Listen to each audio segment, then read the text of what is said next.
Sunday afternoon post-prandial session, usually our siesta time. But I'm sure next speaker, Dr. Vivek Desai, is going to truly make us sit up with his rather off-the-mainstream topic, and that is financial management for setting up a laboratory.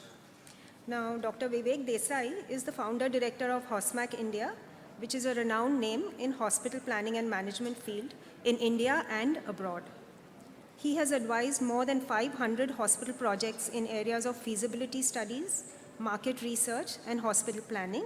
He's visiting faculty to premier institutes like Tata Institute of Social Sciences, IHMR, Jaipur, IIT Mumbai, and Indian School of Business, Hyderabad. He has worked as an advisor to the World Bank, UNICEF, WHO, ILNFS, Ministry of Health and Family Welfare. He has been a vocal advocate of green energy efficient hospital buildings, and he has received many awards for his entrepreneurship from FICCI, Indian Merchant Chambers, and CII. I hand over the days to Dr. Vivek Desai.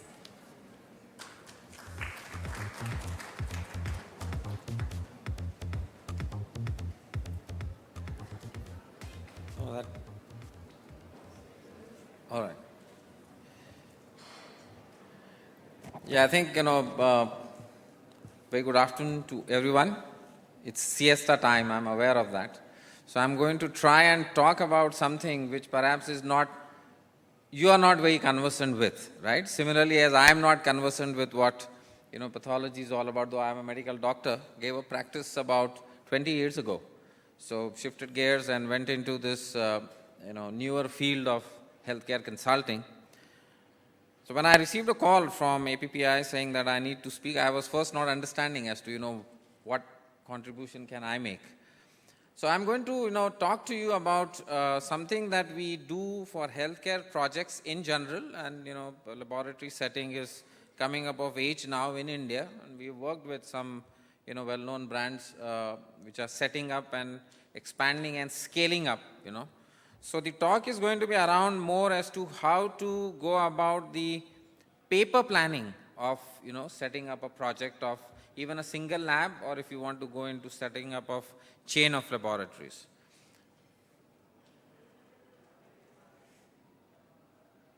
How does this work?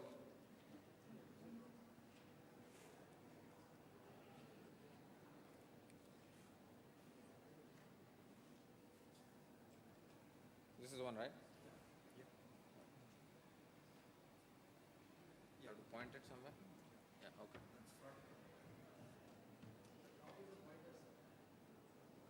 Yeah, I understand. Now, this is something, which I generally talk to the students when I am teaching them in hospital management programs. Why, planning of any project that you undertake is important, because doing right things right the first time, that's the one-line definition of quality, if I can say so, It is, both the rights are important, okay? Doing right things means your decision-making capability of doing something should be right. So the decision that you take, for an example, an administrator in a hospital generally would have to decide outsourcing versus owned laboratory. That's a very fundamental question that most hospital owners ask, whether I should outsource or... Now, if he decides to outsource, that's a decision he's going to take, and he better do it right the first time, because otherwise, these marriages which fail is bad for both, And having decided that, you have taken a decision to set up your own laboratory, then you better do it right the first time. Need for sound financial planning. Remember, you are going to invest for the next 10 to 20. I am saying here 10 to 20 because laboratories are not very large, projects, like maybe a hospital that when we did, say, Asian Heart Hospital in Bandra Kurla Complex, that was a 100+ crore project. Whereas setting up a laboratory may not be as intensive. It generally maybe gets done in lease premise unless you go and build a ThyroCare or a, Dr. Lal's laboratory. But whatever you're doing, you're investing for the next 10 to 20 years. So your planning of this process has to be very sound. More than 50% of the cost of these projects is into building, engineering, and those kinds of things, which you are not, like I was not, say, about 15 years ago, not much conversant with what goes in a building engineering, right? Many hospitals face, many laboratories face that kind of a problem because they invest in something without understanding, and then, there is trouble as you start to roll that out, So you may have something, maybe air conditioning not working, or the LAN system is not proper, or the height is an issue, or there is some leakage, or there's some plumbing, right? So you are investing. So, when you invest, you should be careful as to what you are doing, and you have very little knowledge of all of this. It's always better to hire someone who understands, this kind of thing. Yesterday I was in a conference in Ahmedabad, and I happened to visit, Asian Bariatric Center, which has come up in Ahmedabad, and I was quite amazed to see the setup that the doctor had put up. I don't think any other hospital, I've been to many of those in India and abroad, but that one small boutique center, he knew everything inside out of that building. It's not very large. It was about 30,000 or 40,000 square feet kind of a center, but the kind of technology that he used, was amazing. So you need to understand what you are investing into. Low awareness, because we're not generally used to these kind of things, not generally used to see spreadsheets with a lot of financial data into it, and multiple variables which generally affect, the project. So 3 basic steps that one needs to undertake before you launch into a project. One is market survey and conceptualizing the project, Second is financial viability analysis, and third is sensitivity, and we'll talk about that in detail. So market survey means, we were approached by someone in Bombay, who's setting up now a chain of laboratories. The first one came up, I think, a year ago, and now they're spreading and putting up in New Bombay and Thane and Pune. And so they had a question. They want to set up 300 collection centers in city of Mumbai. The question is where, how big, which kind of a locality would you choose? Now, there are certain parameters that one should decide, one should hire. So we ended up hiring someone, to do that kind of a location analysis as to where to set up, this kind of a laboratory. Primary data is what you go out yourself into field, and try to get out. Secondary data is what you gather from sources like internet or the other reports which are published, or Center for Monitoring Indian Economy, or the municipal corporation, things like that. So we should do a fair amount of primary data collection so that you satisfy yourself that there exists a market for the kind of laboratory that you are intending to set up. Test the project concept, with people who understand this. So we do focus group discussions with, people who understand this concept. Whereas, you try to test out whether my location seems to be right, whether the thrust areas that I am taking in. I'm not very conversant with the laboratory part of it, but suppose there are many tests like what I was, seeing in the last presentation. Perhaps not many laboratories must be doing something like that. So whether you need that or you don't need that, right? Whether you need, I remember one lab project that we were designing, the promoter wanted something which he had seen in Abu Dhabi, which was you just put the sample in one end and, you get the result or something at the other. It was a long, I think Roche or some company has that kind of thing. Now that's an investment which is killing. So whether you get return on that investment or not. So these are the kinds of questions that you need to ask, before you venture into skilled manpower availability. So if you end up taking some technology, I don't know whether it applies to you, but to give you a parallel analogy, when we did a project in Surat, this was Mahavir Cardiac Hospital, we set up the hospital, everything was done, cath lab in, cardiac theater, everything. Cardiac surgeon was in place, cardiologist was in place, but we did not have a cardiac cath lab technician. Neither did we get a perfusionist, For 3 months, the project could not be launched because of that skilled human resource, So finally, we had to pay 3 times over, get someone from Hinduja Hospital as a cath lab technician, So that kind of thing can just, crop up.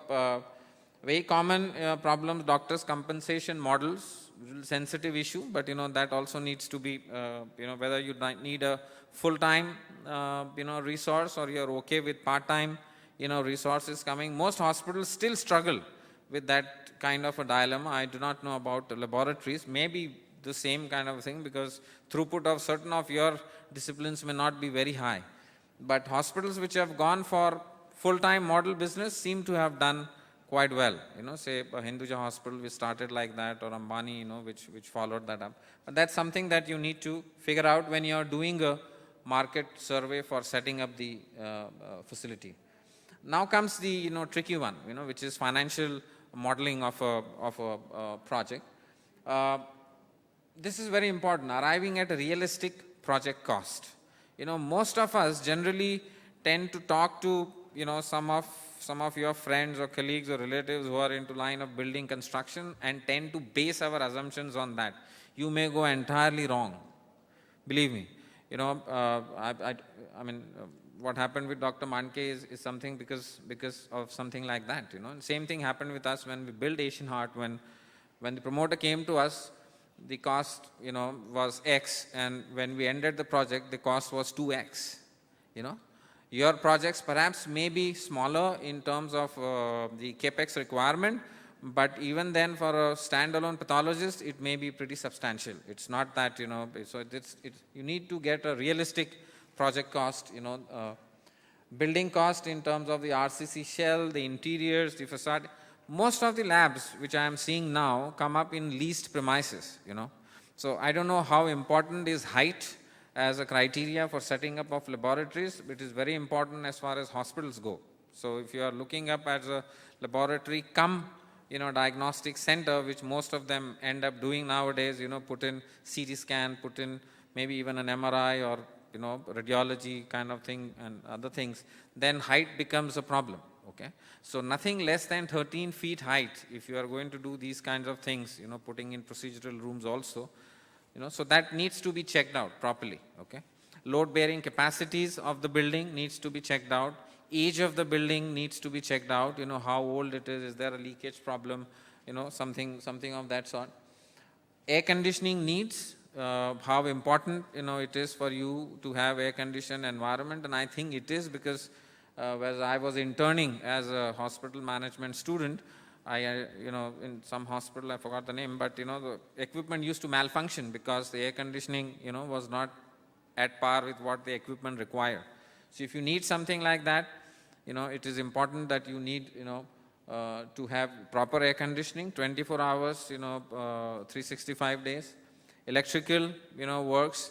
I was in some meeting which was with, I think, Johnson & Johnson or some company. A gentleman came from Bangalore, I think Anand Laboratories, and he gave a very fantastic presentation on how you can network your hospital in terms of a laboratory information system.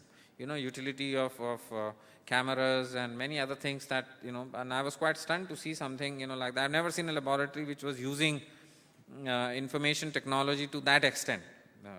So if that is the case, then you need to know what exactly are you looking at. Plumbing, firefighting, something that is alien to us. We generally don't give this much, but I think you guys also need some reverse osmosis kind of a water treated water for some of the equipment that you use. So if you need that, then that needs to be properly planned out. Okay, nothing.